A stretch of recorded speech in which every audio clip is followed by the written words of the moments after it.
시청자 여러분, 안녕하십니까? 푸틴의 우크라이나 침공이 윤석열 후보를 돕고 있다고 저는 생각을 합니다.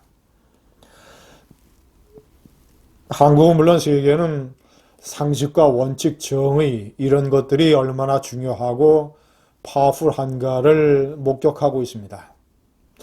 푸틴의 역풍이 한국의 선거판에도 몰아닥쳐서 상식과 원칙, 정의에 반하는 이재명과 MBC 이런 좌파 세력들에게 타격을 입히고 있고, 유권자들이 투표를 하기 전에 상식, 원칙, 정의 이런 문제를 다시 한번 고민하게 만드는 그런 효과를 가져오고 있습니다. 우크라이나 침공 사태의 놀라운 반전, 제가 그 여러 측면들을 정리를 한번 해봤습니다. 첫 번째, 시청자 여러분, 어떤 전쟁이든 그 국민의 동의와 신뢰, 이것을 얻지 못하는 명분 없는 전쟁은 패하기 마련입니다. 러시아 내에서 수십 개의 도시에서 반전 시위가 벌어지고 있습니다. 어제 하루만 해도 5천여 명이 체포됐습니다. 작지 않은 규모입니다. 러시아의 국민들이 납득하지 못하는 침공의 명분, 명령에 따라 움직일 수밖에 없는 병사들도 마찬가지입니다. 우크라이나의 포로로 잡힌 러시아 병사들은 여러 가지 놀라운 증언을 하고 있습니다.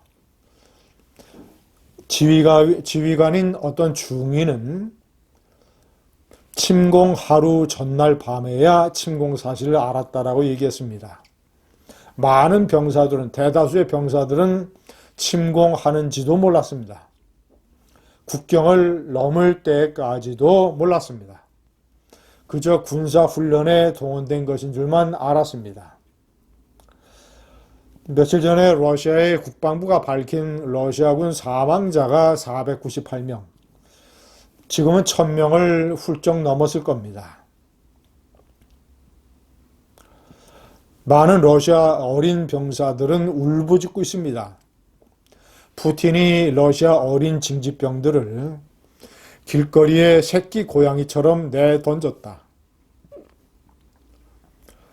시청자 여러분, 반면 우크라이나 국민들, 우크라이나 군의 사기는 세상에 널리 알려져 있습니다. 뿐만 아닙니다. 서방세계 자유민주 진영에서 50여 개 국가에서 2만 명 가까운 의원군이 자원을 했다고 합니다. 한국에서도 텔레비전 프로그램에 출연해서 유명한 해군 UDT 부대 출신 이근 예비역 대위가 팀을 구성을 해서 우크라이나에 의용군을 하겠다고 갔습니다. 뿐만 아닙니다. 이 서방 세계는 똘똘 뭉치고 있습니다. 미국의 리더십 하에 푸틴은 서방 세계가 이렇게 뭉쳐서 자신을 제재하기 힘들 것이다. 특히 유럽은 러시아의 원유와 천연가스에 상당 부분 의존하고 있기 때문에 흉내만 내다 말 것이며 러시아의 우크라이나 점령을 기정사실로 받아들일 것이다 라는 오판을 했습니다. 자, 그러나 유럽연합, 그리고 유럽의 각국, 미국의 동맹국들, 푸틴에 대한 제재에 동참하고 있습니다.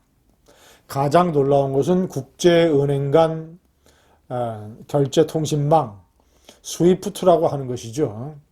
시청자 여러분들이 해외에 송금을 할 때 꼭 필요한 스위프트 코드, 각국 나라의 은행 지점에 코드 번호를 붙여서 편하게 송금을 할 수 있게 하는 제도, 이 스위프트 국제은행 결제망에서 러시아를 퇴출시키는 예상하지 못했던 이런 제재 조치에 서방 세계가 동참을 하고 있습니다.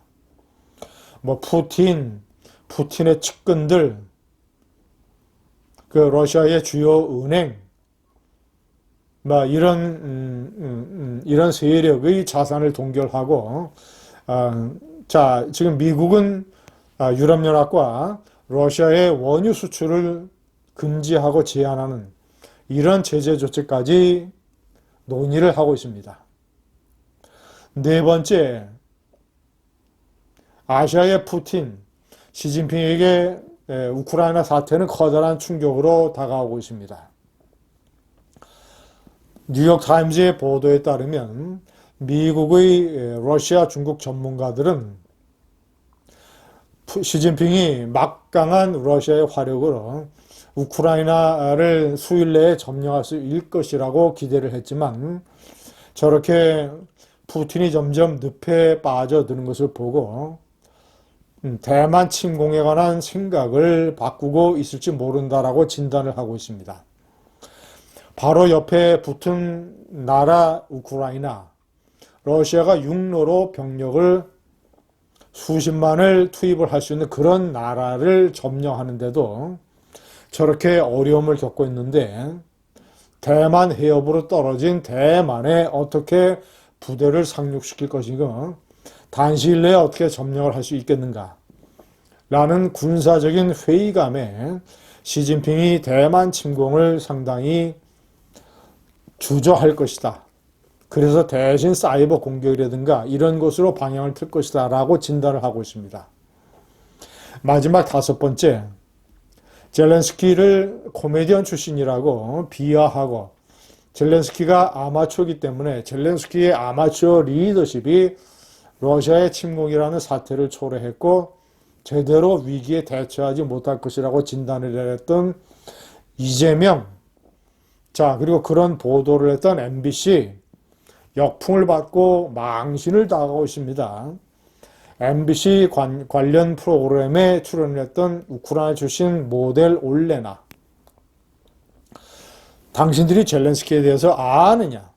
젤렌스키는 코미디언 출신이지만 이 미디어 컨텐츠 회사를 만들어서 400명 직원을 고용을 해서 훌륭한 리더십을 발휘했고 우크라이나 국민 72%의 지지를 받아서 대통령이 된 사람이다.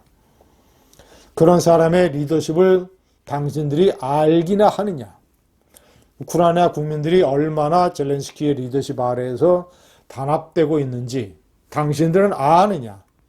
MBC가 생망신을 당해서 그 관련 언급을 삭제했습니다. 관련 보도를 뺐습니다. 시진핑 시청자 여러분, 푸틴 2년 가까이 코로나 사태에서 상당 기간 격리됐고, 그리고 시청자 여러분 텔레비전에서 보면 6.1m나 되는 커다란 탁자를 사이에 두고 마크롱과 대화를 나누는 푸틴의 모습을 볼 수 있었을 것입니다.